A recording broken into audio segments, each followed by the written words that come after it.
জনাব সভাপতি, সর্বজনশ্রদ্ধেয় প্রফেসর সিরাজুল ইসলাম চৌধুরী,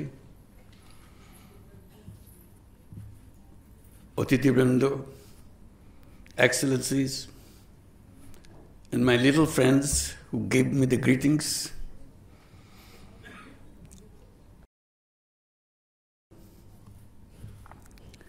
সবাইকে শুভেচ্ছা জানাচ্ছি। আসসালামু আলাইকুম। শুরুতে যারা আজকের অনুষ্ঠানের সবচেয়ে বড় ঘটনা, যারা পুরস্কার পেলেন, বন্ধু মনসুর মোসা এবং জোসেফ উইন্টার এবং আমাদের দূতাবাস, প্যারিসে আমাদের দূতাবাস, তাদের সবাইকে অভিনন্দন জানাচ্ছি আজকের এই অনুষ্ঠানে। তাদের এই অর্জনের জন্য এবং আমাদেরকে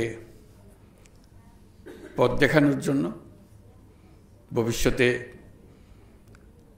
অন্যদের উদ্বুদ্ধ করার জন্য। আর যারা অলিম্পিয়াডে পুরস্কার পেয়েছ, তাদেরকেও অভিনন্দন জানাচ্ছি।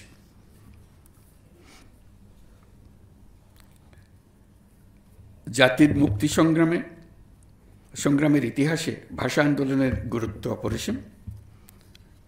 এই আন্দোলনের মধ্য দিয়ে একটা অসাম্প্রদায়িক গণতান্ত্রিক ভাষাভিত্তিক জাতিসত্তা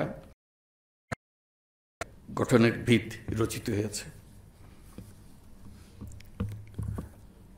রাষ্ট্রভাষা বাংলা, এই আন্দোলন বাঙালির মাতৃভাষা বাংলার মর্যাদা রক্ষার জন্য সূচিত হলেও এর মূল চেতনাটি ছিল স্বাধিকার প্রতিষ্ঠা করা।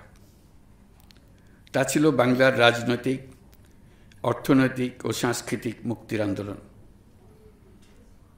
তাই বাঙালির কাছে ২১ মানে মাথা নত না করার দৃঢ় প্রত্যয়। ৫২-র ২১শে ফেব্রুয়ারি তাই শুধু বেদনার্ত অতীতকে স্মরণ করে অশ্রু বিসর্জনের দিন নয়, বরং এক অবিনাশী প্রেরণা, সকল ধরনের অন্যায়, অবিচার, ষড়যন্ত্রের বিরুদ্ধে রুখে দাঁড়ানোর বীজমন্ত্র। বাংলাকে রাষ্ট্রভাষার স্বীকৃতি এনে দিতে আমাদের আত্মত্যাগ করতে হয়েছে অনেক। মাতৃভাষার জন্য জীবনদানের এমন ঘটনা পৃথিবীর ইতিহাসে নজিরবিহীন।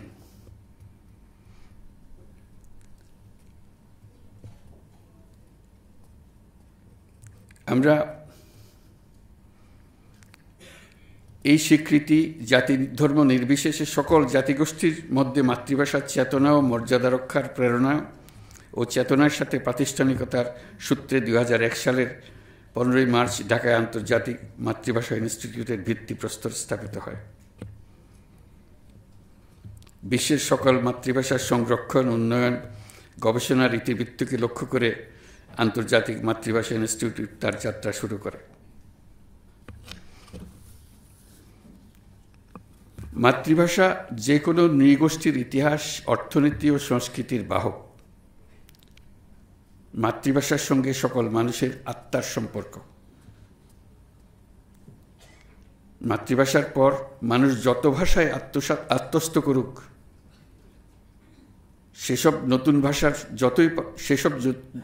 নতুন ভাষায় যতই পারদর্শিতা অর্জন করুক না কেন, মাতৃভাষাকে তার হৃদয়ের গভীরতা থেকে সরাতে পারে না। পৃথিবীর প্রায় সকল দেশে, নানা দেশের নানা ভাষার কিংবা হাতে গোনা কয়েকটি দেশের কিছু মানুষ নাগরিকত্ব গ্রহণ করে কয়েক ধরে বসবাস করে। নতুন দেশের ভাষা তাদের দৈনন্দিন জীবনে ২৪ ঘন্টার ভাষায় পরিণত হয়ে যায়। তবু সেই ভাষা মাতৃভাষায় পরিণত হয় না। তারা নিজেদের মধ্যে একত্র হলেই উৎসাহ সহকারে নিজেদের মূল ভাষায় ফিরে যায়। তাদের মূল ভাষা সৃষ্টি করে নিজেদের। যেসব শহরে তাদের মাতৃভাষাভাষীর সংখ্যা বেশি, তাদের মেয়র, সিটি কাউন্সিলের সংখ্যাগরিষ্ঠতার জোরে অনায়াসে নির্বাচিত হয় তারা। তাদের শহরে তাদের নিজেদের মাতৃভাষা নির্দ্বিধায় প্রতিষ্ঠিত করে ফেলে। তাদের মাতৃভাষায় সরকারি দৈনন্দিন কাজকর্ম পরিচালনা করে। তাদের ভাষাভাষী পুলিশ শহরের আইনশৃঙ্খলা রক্ষা করে। অথচ শহরের গণ্ডি ছাড়ালেই তারা আবার তাদের নতুন ভাষায় সাবলীলভাবে ফিরে যায়। শহরের নতুন নাগরিকদের নিয়ে পুরনো নাগরিকদের মনে কোনো ক্ষোভের সৃষ্টি হয় না। এক ভাষা শিখলেই ভাষায় দুর্বল হয়ে পড়বে, এই ধারণার কোনো ভিত্তি নেই। পৃথিবীর বহু দেশে একই নাগরিক সাবলীলভাবে কয়েকটি ভাষায় কথা বলবে, এটা খুবই স্বাভাবিক বলে ধরে নেওয়া হয়। তারা শৈশব নানা ভাষা স্কুলে পড়ার সময় প্রত্যেক ছাত্রকে অন্তত একটি ভিন্ন ভাষা শেখা বাধ্যতামূলক করা হয়। ছাত্ররাও আনন্দ সহকারে সেটা করে থাকে। ইংরেজি শিখলেই বাংলা ভুলে যেতে হবে, এরকম কোনো চিন্তা তাদের কারো মাথায় আসে না। আমরা দ্রুত গতিতে নতুন পৃথিবী সৃষ্টি করে চলেছি। এই জন্য মূলত নিত্য নতুন প্রযুক্তি প্রধানত দায়ী।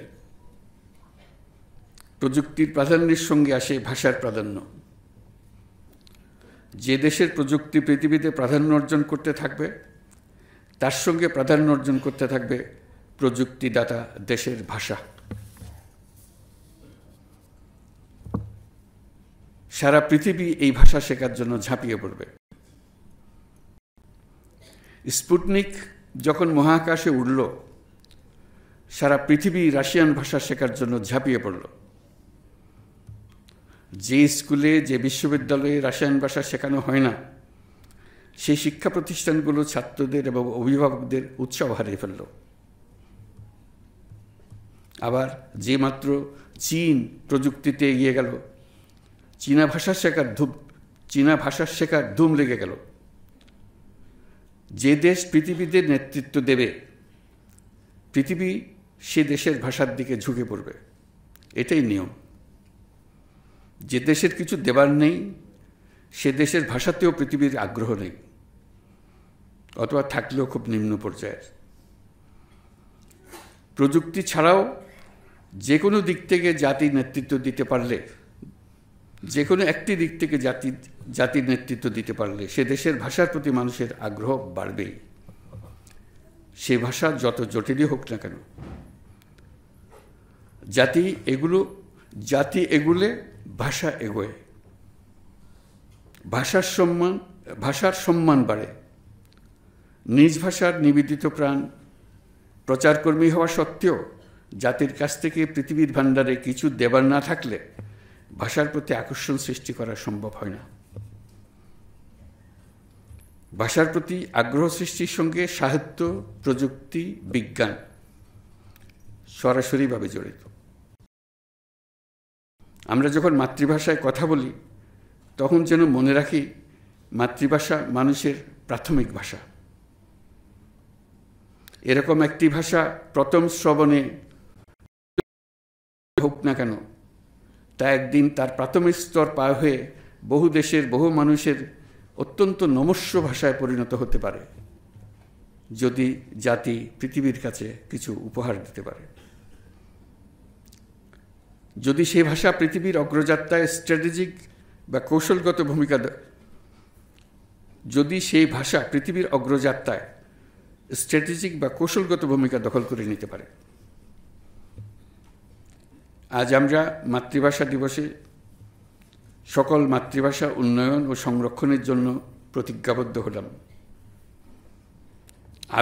আবেগের কারণ তো আছেই, মস্ত বড় স্বার্থের কারণও আছে। এখন আমাদের জানা নেই কোন অজ্ঞাত নামহীন মাতৃভাষা পৃথিবী সম্পূর্ণ পাল্টে দেবে। করলে মস্ত ভুল কাজ করব। আজ বিশ্ব মাতৃভাষা দিবসে আন্তর্জাতিক ভাষা ইনস্টিটিউটের সার্বিক সাফল্য কামনা করছি। সবাইকে ধন্যবাদ।